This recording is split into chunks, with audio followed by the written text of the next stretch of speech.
নমস্কার বন্ধুরা। এই এই একদম মরচে পড়া ইস্পাতের এই পাটাতনটাতে আমি প্রথমেই হেঁটে দেখে নিলাম। তার কারণ এর যা বর্তমান পরিস্থিতি, উচ্চচাপ হলেই এই ব্রিজটা হয়তো সামান্য পাটাতনটা ভেঙে যেতে পারে। আর ভেঙে গেলে কি পরিস্থিতি হবে আপনাদের একবার দেখাচ্ছি। যে দেখছেন চারিপাশে মরচে পড়ে গেছে। ওপারেই একটা বৃহদের গ্রাম, ওখানে স্থানীয় নির্মাণ শ্রমিক যারা আছেন তারা বসবাস করে। আর ঠিক তলা থেকেই বইছে মা রূপনারায়ণ নদীর জল। দেখতেই পাচ্ছেন আপনারা জলের স্রোতটা। এটা হচ্ছে ভাটার টান, জল পাস হয়ে বেরিয়ে যাচ্ছে। এখন জোয়ার আসবে, এই ব্রিজ থেকে 1 আঙুল পর্যন্ত জলটা থাকবে।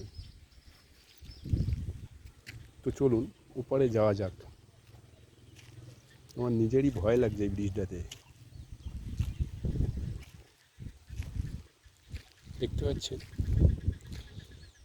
এই যে মাটির স্তূপাকারটা দেখছেন, এটা শুধুমাত্র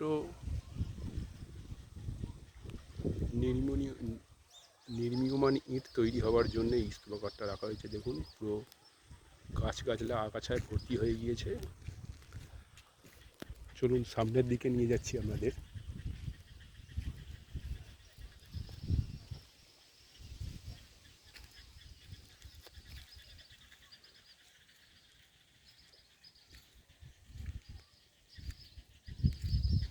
আর ওই যে দূরে চুম্বিটা দেখছেন আপনারা, ভালো করে দেখে নিন। ওইখানে ইট তৈরি হতো, অর্থাৎ ইট কাঁচা অবস্থায় পুড়িয়ে যেটাকে পাকা করা হয়, তারই একটা চুল্লি ওটা।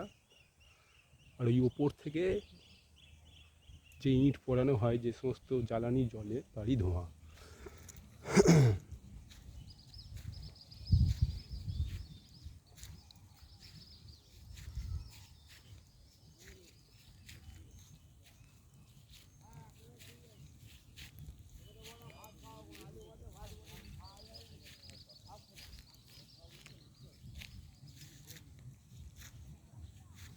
দেখুন স্থানটা খুবই মনোরম এবং প্রাকৃতিক, খুবই সুন্দর। চারিদিকে বিভিন্ন রকম গাছপালায় ভর্তি। দেখাচ্ছি আপনাদের। যদি এই ভিডিওটা আপনাদের ভালো লেগে থাকে তো দয়াপূর্বক আমার চ্যানেলটাকে আপনারা সাবস্ক্রাইব করবেন, পাশে থাকা বেল আইকনটিতে অল করে রাখবেন এবং লাইক কমেন্ট শেয়ার দিয়ে পাশে থাকুন। আমি একদমই চ্যানেলে নতুন, আপনাদের ভালোবাসা পেলে আমি প্রতিনিয়ত এ ধরনের ভিডিও এবং আপনারা যেরকম কন্টেন্ট চাইবেন সেই ধরনের ভিডিও আমি আপলোড করতে থাকব। শুধু চাই আপনাদের ভালোবাসা। শুধু স্থানটা একবার দেখুন, কি মনোরম। দেখুন আগে ইট তৈরি হতো, কিন্তু কোনো না কোনো কারণে এখন তৈরি হয় না। পরিস্থিতিটা আপনারা দেখলেই বুঝতে পেরে যাবেন। চারিপাশে দেখুন বিরাট এক জমি, সম্পূর্ণটাই ইটের মালিকানাধীনের ভিত্তিতে ছিল, কিন্তু এখন আর নেই। স্থানটা খুবই মনোরম, আপনারাও চাইলে আসতে পারেন।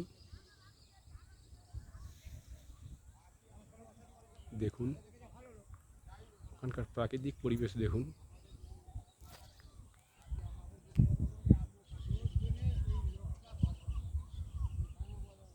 দেখছেন কত সুন্দর লাগছে।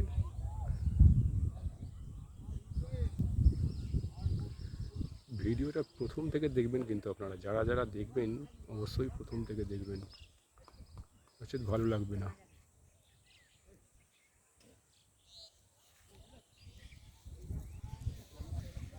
ওই যে দূরে সেম জিনিস, ওখানেও ইট তৈরি হতো, কিন্তু বর্তমান পরিস্থিতিতে কোনো অজ্ঞাত কারণে আজ ওখানে ইট তৈরি হয় না। ওই চুল্লিগুলোই তার একটা স্মৃতিসৌধ হয়ে রয়ে গিয়েছে। আপনারা দেখুন আমি আবার আমার সেই আগের স্থানে ফিরে যাব। দেখতেই পাচ্ছেন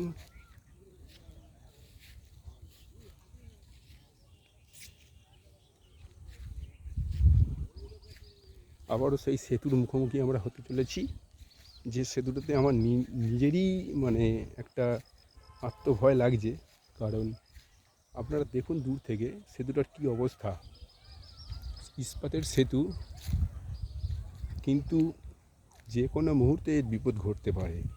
শুধুমাত্র এসেছি আপনাদের কাছে ভালোবাসা পাওয়ার জন্যে। আপনারা অবশ্যই আমাকে সাপোর্ট করুন, পাশে থাকুন।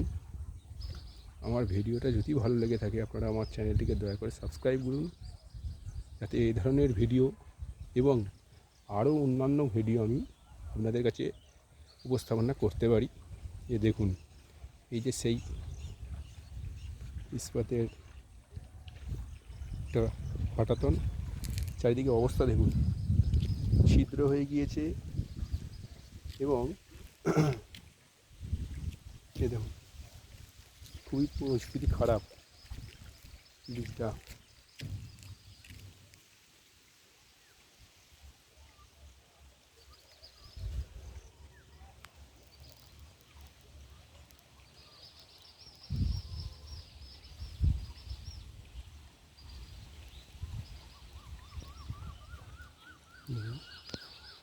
জলের গতিবেগটা একবার দেখে নিন, কী পরিমাণ জল ওখান থেকে পাস হচ্ছে।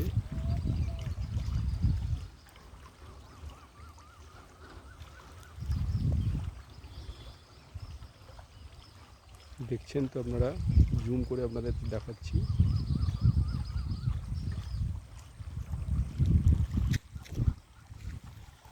চলুন এবার আমি আপনাদেরকে আবারও সেই মনোরম প্রাকৃতিক পরিবেশে নিয়ে যাব। দেখুন ভিউটা দেখুন দূর থেকে।